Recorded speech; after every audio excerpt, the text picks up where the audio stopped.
Okay, good morning. It is Sunday morning, and I thought I might veer a little off the beaten path of our other book, Philosophy of Mitzvot. And I unfortunately do not have the title of this book because I don't have the cover, but it's a book on the Sabbath, the spirit of the Sabbath, the concept of Melechah, which is work, and Sabbath observance in practice, the celebration of Sabbath and Sabbath in the modern world. If anybody knows the name of this book, I would love to give credit to its name. It was written by I. Grunfeld, and it is copyrighted London, 1954. So I'd like to delve a little bit into Sabbath a little bit more deeply. This time talking more about its spirit, just a little bit, and then moving on to the commandments associated with it.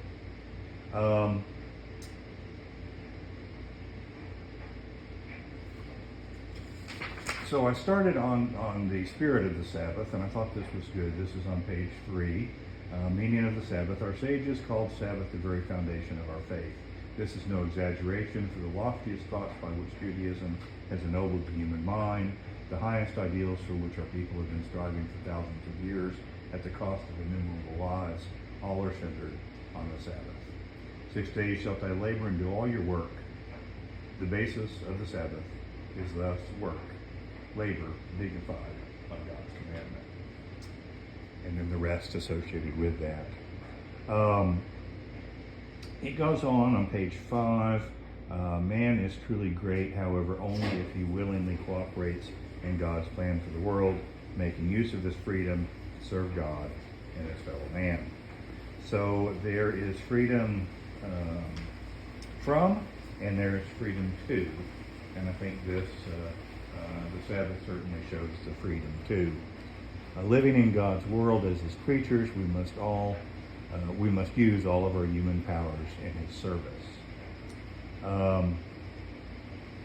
So Sabbath, the prohibitions of Sabbath come from the juxtaposition of the building of the temple and the Sabbath law not to work. They're in subsequent chapters, and the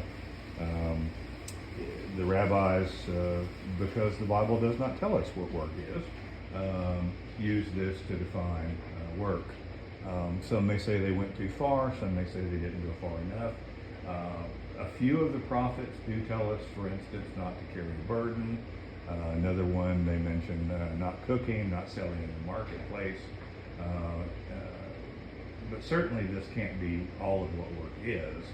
So the opponents of the oral tradition have a problem in that they can't define work. And even if those three things, and I'm sure there's probably a couple more, were the definition of work, we cannot get any new laws from the prophets. So everything has to go back to the Torah. The Torah is where we find law. After that, we find the prophets bringing us back to the law. So if it's not mentioned in Torah, i.e. work, then the definition can't be brand new outside of the Torah, i.e. in the prophets. So these would have been things that were understood from the oral tradition that were prohibited on Sabbath. So let me give you the list of these. There are 39 main activities, and the main activities is very important, as we'll see, prohibited on the Sabbath, and these are in Mishnah Shabbat 73a. We are not allowed to seed or sow, plowing, reaping, cutting, gathering, building sheaves, threshing, winnowing, sorting, selecting, separating, grinding, sifting, kneading, baking or cooking, shearing, whitening or bleaching, disentangling, combing, dyeing, spinning, and that's D-Y-E-I-N-G. Unfortunately, some people do dye on Sabbath. Spinning, mounting the warp or stretching threads onto a loom, setting to needles or preparing to weave, weaving, separating, removing threads and unweaving, tying a knot, untying a knot, sewing, tearing, unsewing and ripping, trapping, slaughtering and killing, trapping, I think I already said that one, sorry, skinning, salting and tanning process, tracing, scratching lines, smoothing and scraping, cutting to shape, writing 2 letters or more, erasing 2 letters or more, building, demolishing, extinguishing, putting out a flame, kindling, making a fire, striking the final blow or finishing an object, and transferring or transporting from domain to domain. Now these get very in-depth, and I did mention, by the way, there are more than 39 that I just mentioned there. You'll find that I mentioned 2 or 3 that are basically very similar or the same thing. So I want to go back and I want to just find one law to begin with.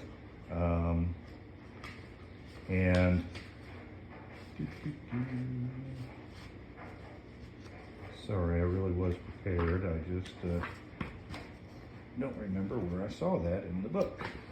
It's a celebration of Sabbath, resting of animals. Okay, so let's look at category 34, or building. This category comprises a wide range of activities connected with concepts of structure and form, namely all of those which have as their purpose and effect constructing, repairing, improving, or making habitable or usable any structure or part of a structure, permanently joining together 2 or more things so as to make them a usable whole, and permanently changing the configuration of any mass or substance for a useful purpose.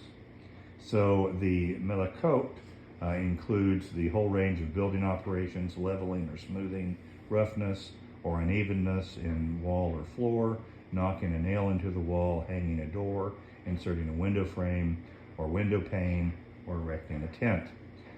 Fixing together the haft and blade of an axe or broom handle and broom end, digging a hole in the ground for storage, pressing substances into a mold such as cheese making or clay modeling. The gezerot, which are the things which are similar, and these would be, I would say, rabbinically prohibited, but still try to stay away from them. These include opening an umbrella, opening out a folding screen, putting up a perambulatory hood.